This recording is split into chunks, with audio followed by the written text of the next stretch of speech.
Hey, welcome back to Time Limit. This episode is all about PMOs. Now, what's that, you ask? Well, this week's guest, Lindsay Scott, is the perfect person to explain them to you. She's the Director of PMO Learning, which is a learning and certification company that caters to PMOs specifically. She also started and organizes a fun meetup in the UK called the PMO Flash Mob. And during our conversation, she not only educates us on the PMO, what they look like, where you'll find them, the advantages and the challenges, but she also talks about how you can grow your career into a PMO. There's a lot of good stuff in this episode, thanks to Lindsay. So check it out. Okay, Lindsay Scott, thank you so much for joining me on Time Limit today. How are you doing? I'm doing great. Thank you for the invite. Looking forward to it. Awesome. You are in one of my favorite cities in the world, which is Manchester in the United Kingdom. So I'm happy to have you on, happy to maybe even see you this year at the Deliver conference. But for now, I'm really excited to kind of dig into a topic that we haven't talked about a lot here at TeamGantt or on Time Limit, and that's PMOs. And I think what I want to do is start at the really base kind of ground level. Can you just tell us a little bit about what a PMO is and where you might find one? Well, it's a great question. And there's lots of different answers that I could give you. But just generally, very basically, a PMO normally stands for a project management office. And they're there to basically help organisations get better at delivering the projects that they have. And so if you look at any kind of organisation and different sizes and how good they might already be at project management, or how many projects that they're running, the types of projects that they're running, all of those kind of things have a bearing on the kind of PMO that it might have. But essentially, a PMO can be one person. It can be a number of different people all working together. But essentially, the bottom line is for a lot of smaller organisations, they would have a PMO to both help projects get delivered smarter and quicker and better, but also extend help to the people that are delivering projects as well. So there's a lot of things like coaching and mentoring project managers. So a lot of people in a kind of PMO background have been in project management for a long time and tend to spot and being able to see where problems or blockers are in the way for project teams to get projects delivered. So and then you can have PMOs in lots of different shapes and sizes because of the nature of the projects or the organisation in which they're in.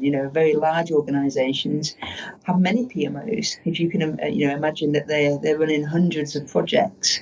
That kind of PMO role changes and has additions to it, because if you imagine an organisation that's got hundreds of projects, you kind of need somebody there to oversee what's going on, to be able to be the eyes and ears for senior management need to know what's going on across 100 projects, and who is the person that's going to be able to see all of that, because individual project managers are down in their projects delivering their projects and don't really have that much to do with other projects that are going on.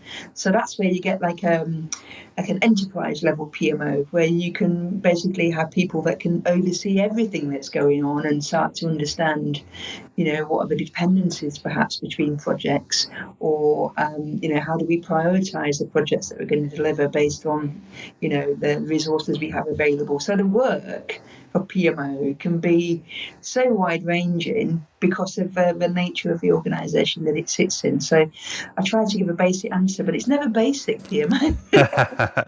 No, it sounds like basically at the heart of it, the PMO is about making things a little less complicated and maybe adding a level of standard across projects and across project managers as well.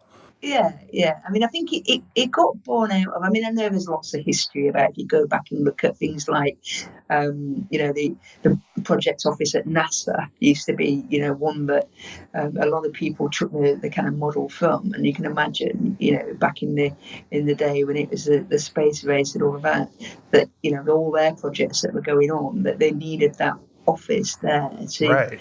to like you say, is standardise, I think one of the problems that a lot of organisations have in the early days when they're first starting to get into doing projects is to try and have a way of doing things that makes things standardized and simple and everybody knows what they're doing. It's about reducing waste and all of that kind of good stuff. But the interesting thing is that smaller businesses that may only have 2 or 3 projects running, probably don't need a PMO. It's only the complications start to come when you're doing more and more projects, and you need more and more project managers, and you just want to make sure that things are, they use the word, a favourite word around PMO is monitor and control. That's the kind of thing that it's being born out of. But I think more recently in this day and age where we've got different delivery approaches, so obviously things like agile hate that kind of monitor and control type language. So with that kind of PMO working around agile projects, it's changed its language to be more that we're here to remove blockers, that we're here to mentor and to coach you through things if you need it. It's an interesting place to be, because the PMO does change and has to change based on how an organisation is, approaching the way that it does its projects, and that has changed over the last decade or so. Yeah. So it sounds like there might be a tipping point at organizations in terms of number of projects or maybe number of project managers where it makes sense to bring on or start a PMO, right? Or bring in a person into that role. Do you have a sense for kind of what that number is? Or is it really kind of just a case by case type of thing? There is that bit of case by case, but I think a good example of when it starts to feel like it's a need is if when a project manager is actually managing maybe 2, 3, or 4 projects at the same time, and then what tends to happen, you bring in a project support type person to do some of the more administrative side of projects.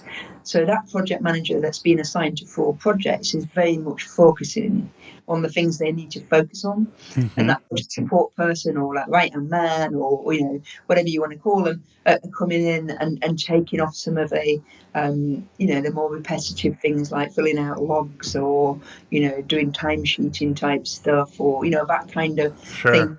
Actually, you can pass on. So I feel like when it's a business that is doing projects, that's quite new to it all, that tends to be the kind of tipping point. I think you want a project manager to focus on the things that project manager does well, getting the team motivated, working with a customer, all that kind of stuff. If you're assigning them to 3 or 4 projects, something's got to give, and that's when that tends to happen. And that's when you get like the early, you don't necessarily call those people PMOs, you just tend to call them people like project coordinators or something like that. But that kind of starts the whole journey for a lot of organisations that are literally coming from a place of we're just starting to do projects, and our maturity level around projects is not massive, but we're okay at the moment because we're not creaking, we can manage it. But I think it's the point when actually the business is getting more and more projects, and I think you tend to see that by you'll start to feel the pain when it comes to resourcing those projects, and then you're starting to think, like, okay, I think it's probably time to look at getting some help in for these project managers. Got it. So you know what I mean. It's a very it'll differ. It will differ for different businesses, and I think another indicator is probably by how risky and more complex projects are getting as well. Mm-hmm. If you're finding that, if you've got what you call bread and butter projects that, your business is doing day in, day out, and, actually they're fairly easy for you to do because it's what you've always been doing. I think it's once you start to get new projects, new products, or, things that are more complex, more risky, potentially, was more at stake, that you then start to think, actually, we probably need to be thinking about how we are delivering this project, and are we monitoring and controlling it correctly, and all of that kind of good stuff.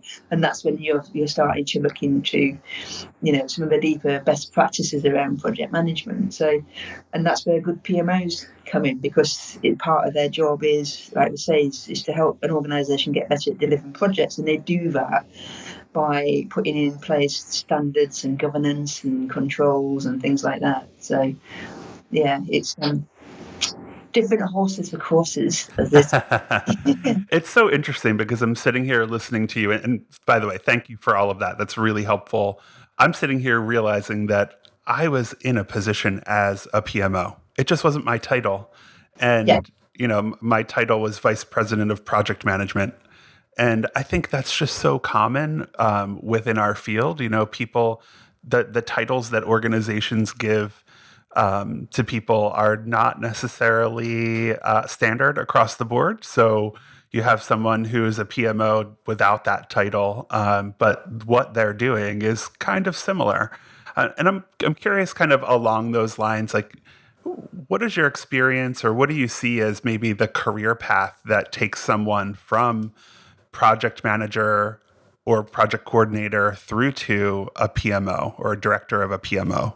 Again, we generally, and I say we, I'm based here in the UK, so we tend to, we do have a slightly different model around PMO than we do against the States, for example. Sure. And I'll explain about that in a sec.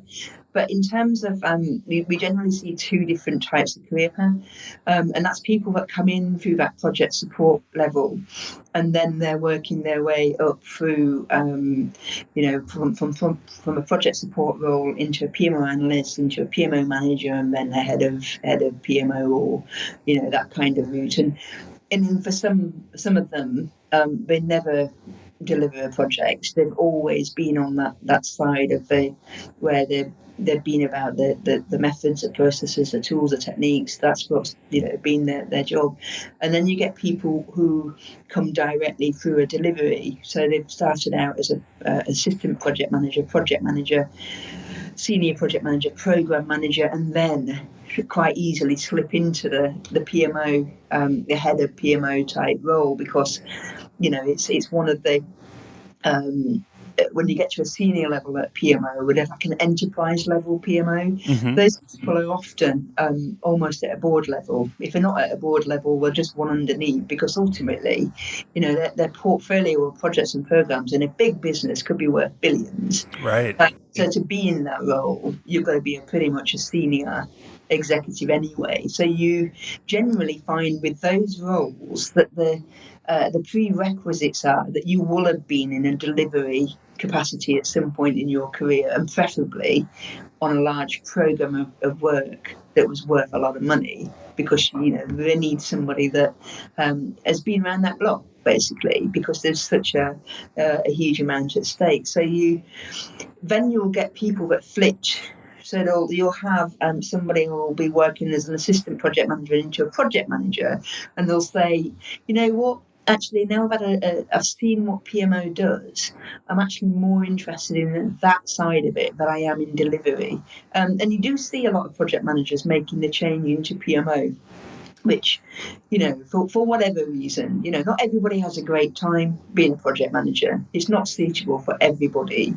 Some people recognise that and think, well, I love project management, but I really have had, enough of delivering projects. What else is there for me? And PMO is about, is about project management across the entire organisation, and getting better at that.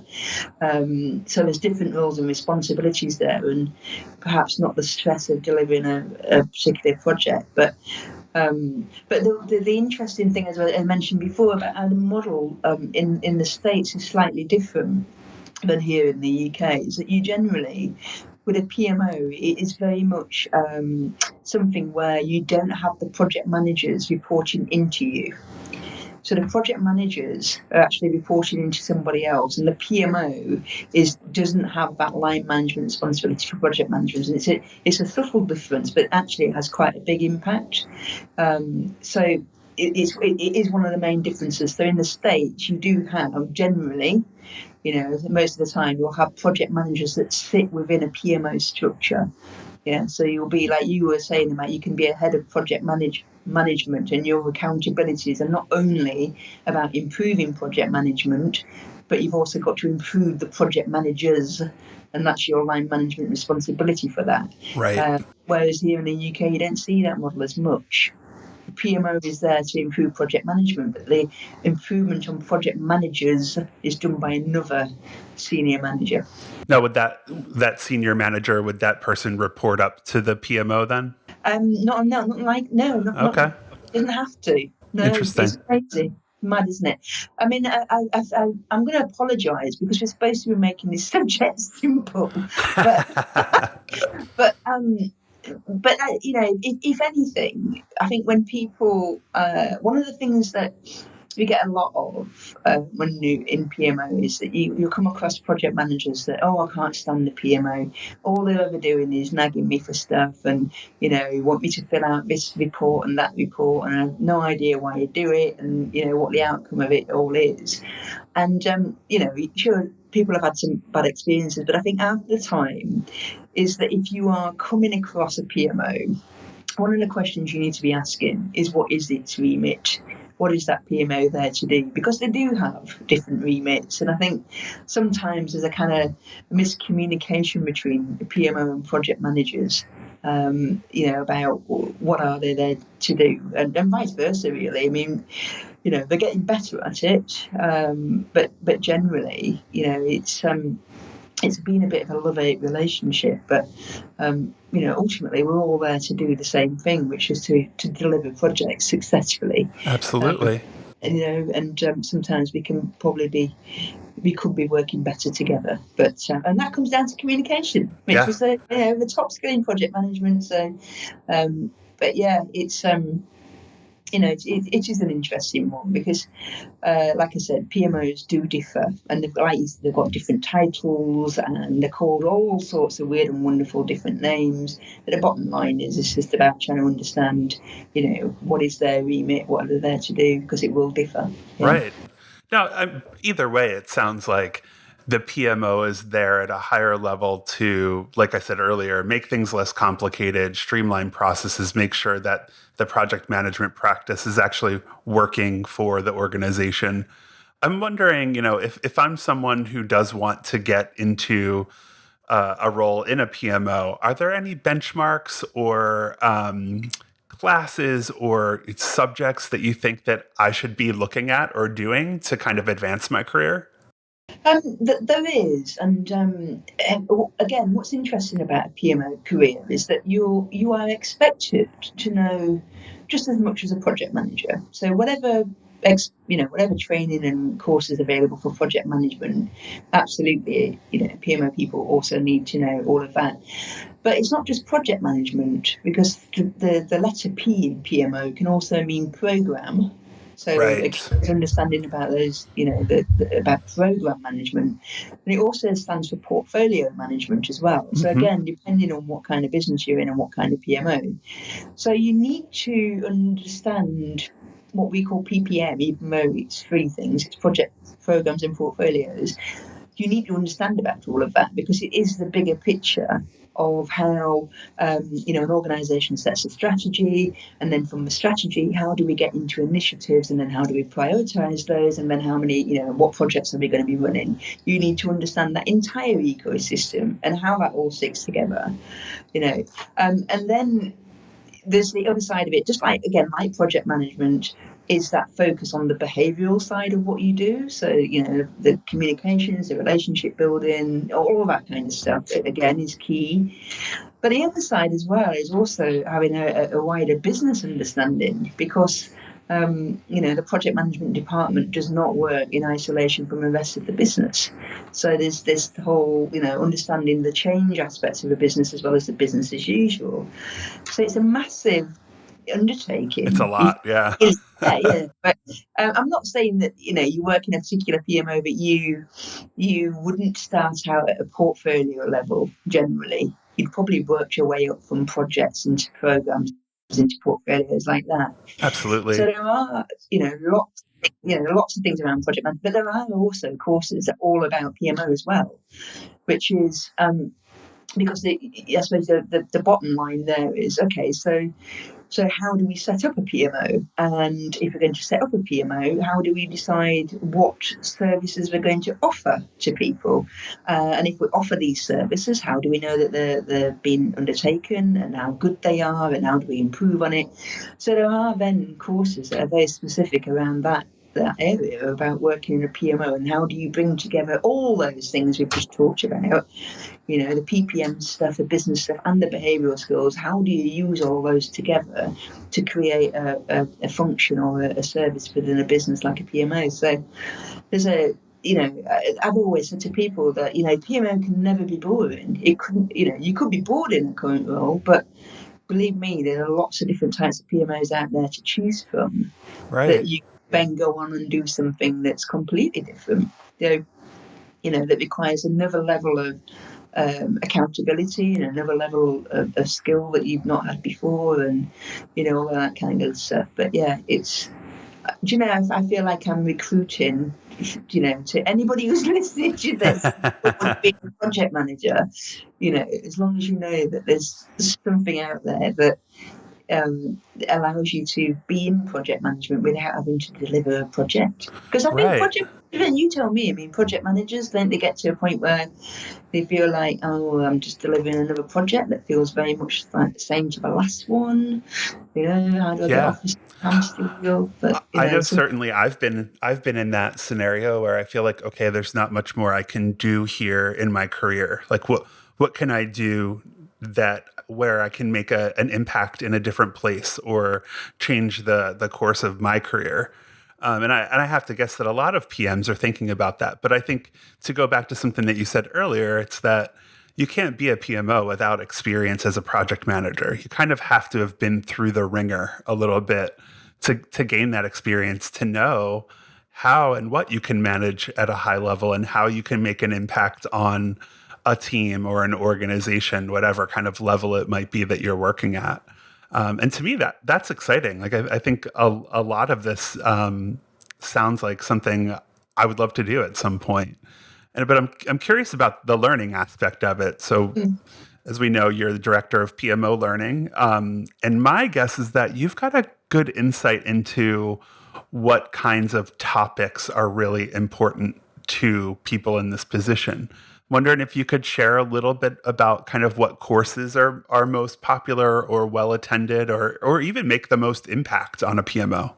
Yeah, it's like any other type of professional training, is that there's always people that want something that is certified. So Right. you do a training course, like a PMP. PMP. Mm-hmm. But that's not just about getting a certificate. I think it's about wanting to gain the knowledge of what is the good practice, the best practice that's out there. Because the interesting thing about you speak to a lot of people in a PMO career.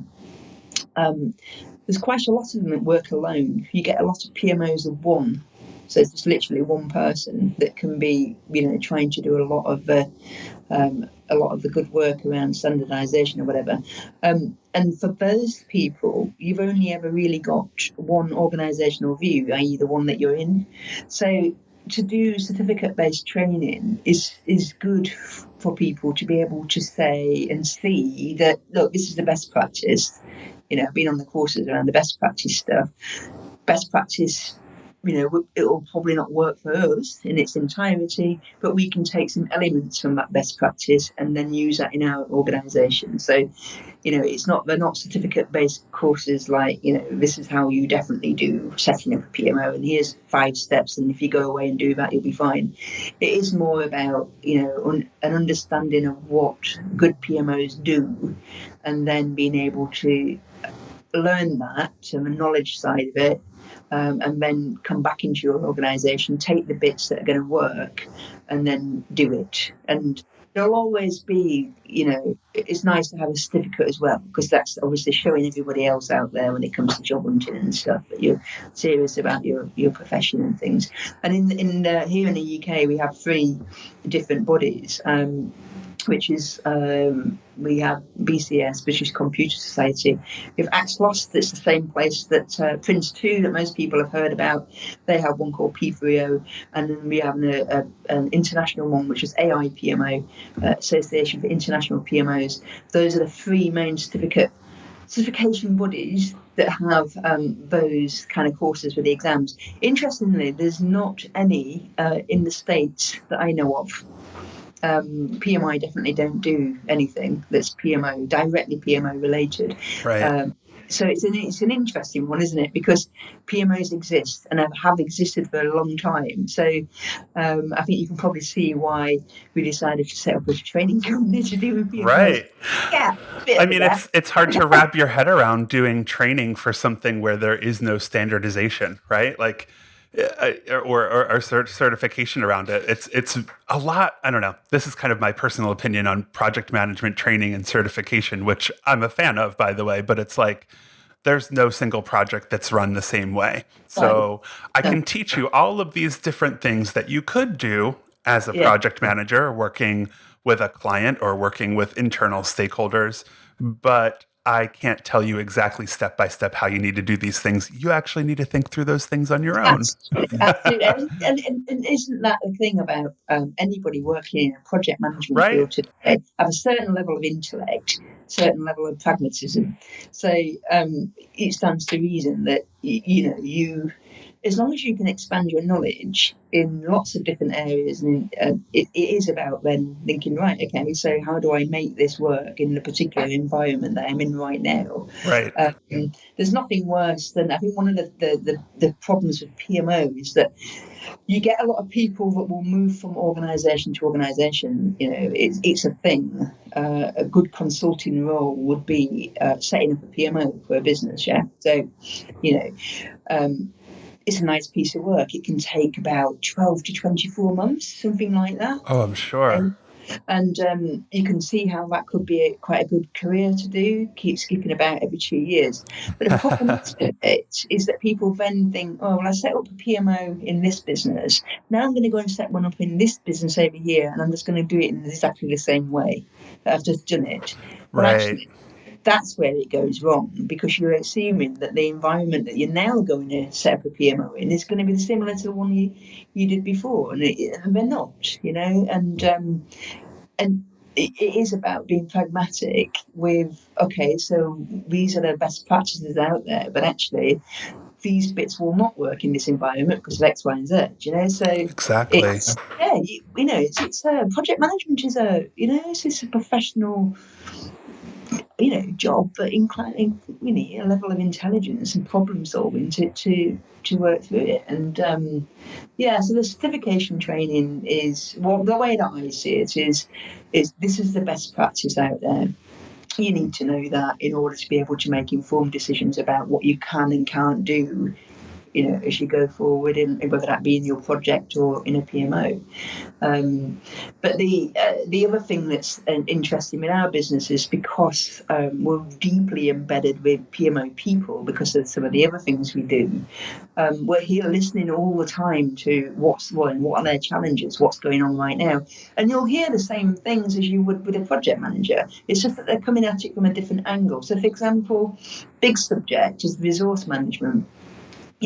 How do we make sure that the projects that we have coming down the line are going to be sufficiently resourced? Every project manager has that problem. Absolutely. PMO are looking at it from an organisation point of view. So if the project manager is going to run in 9-10 people on 8 projects in 2 months' time, times that by 100 projects across that business, somebody's got to be looking at that resource plan for the entire business. That's the kind of PMO, level that they're looking at. And then you've got the project managers obviously looking at it from their particular project point of view. So the subjects are the same.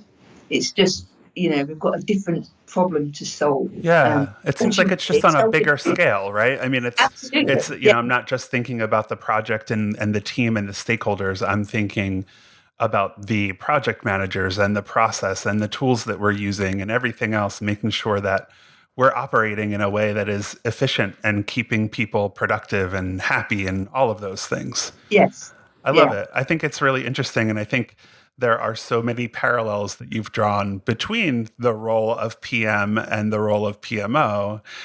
And it's kind of like, you know, you can lead a horse to water, but you can't make it drink, right? Like when it comes to training and certification.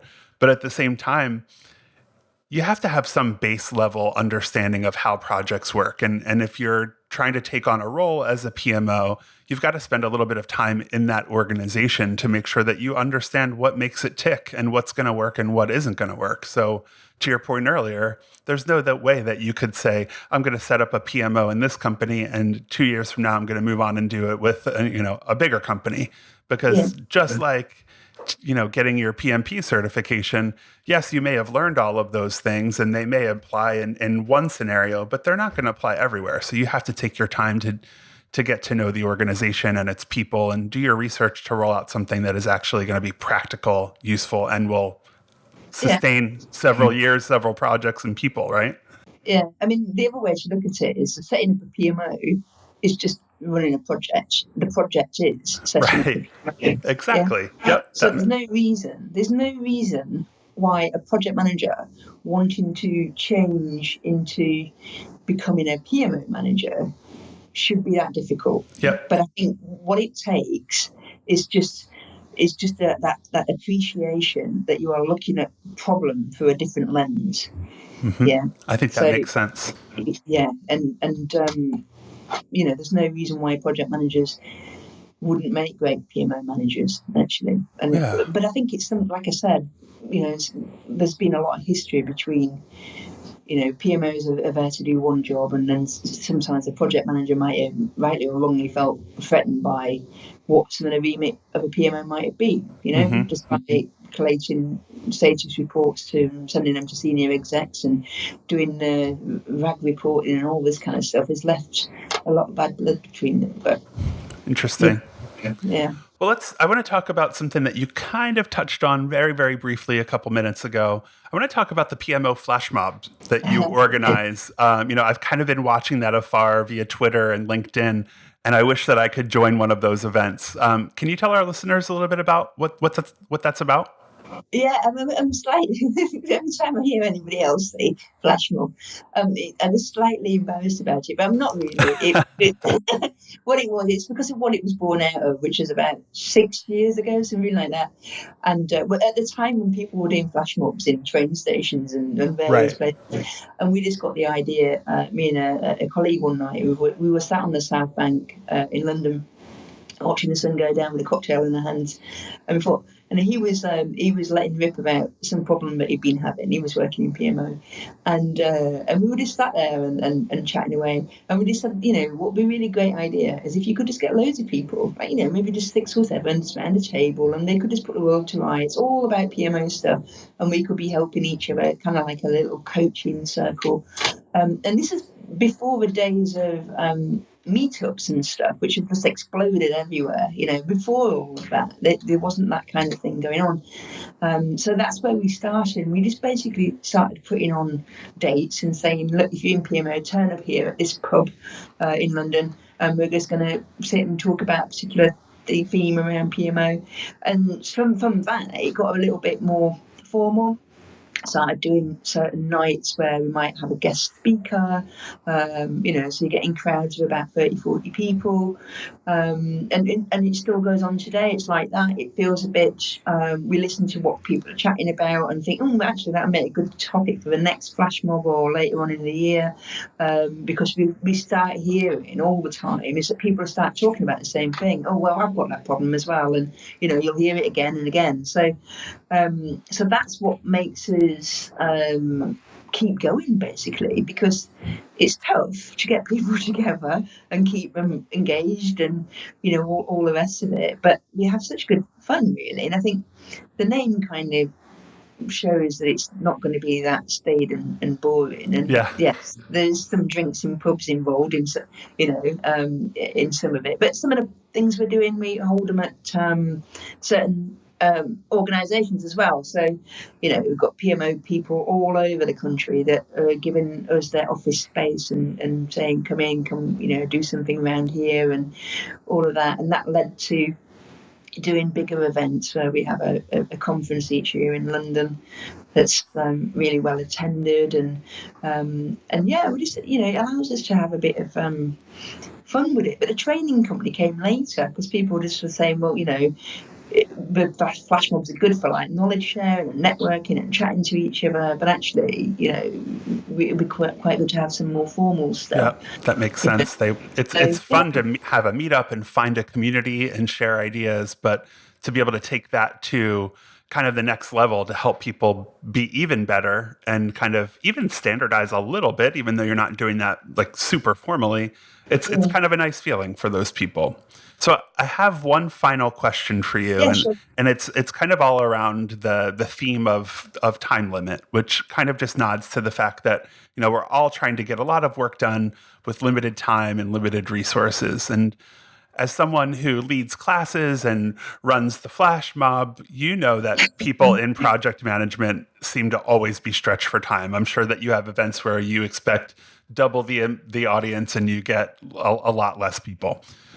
So I imagine that in a PMO role, that time becomes even more limited because you're responsible for a lot. Are there things that you'd recommend to help a PMO stay calm, but still kind of have their finger on the pulse of what's happening within their portfolio or their office?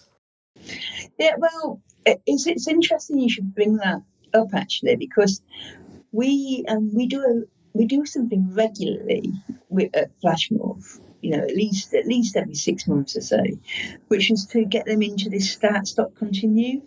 Right. Because I think part of the problem is that we carry on doing things, but actually nobody is getting any benefit from, nor really wants. But nobody's bothered to ask the question, do you still want us to do this? So we just do a really simple exercise, which is literally, what should we stop doing? What should we continue doing? And then what can we start doing? Because it gets people back into this thinking, you know what? Actually, we've got all these things on the stop list because nobody wants it. So you've actually got resources in PMO time dedicated to doing stuff that can be, it could be hours a week that actually nobody really wants.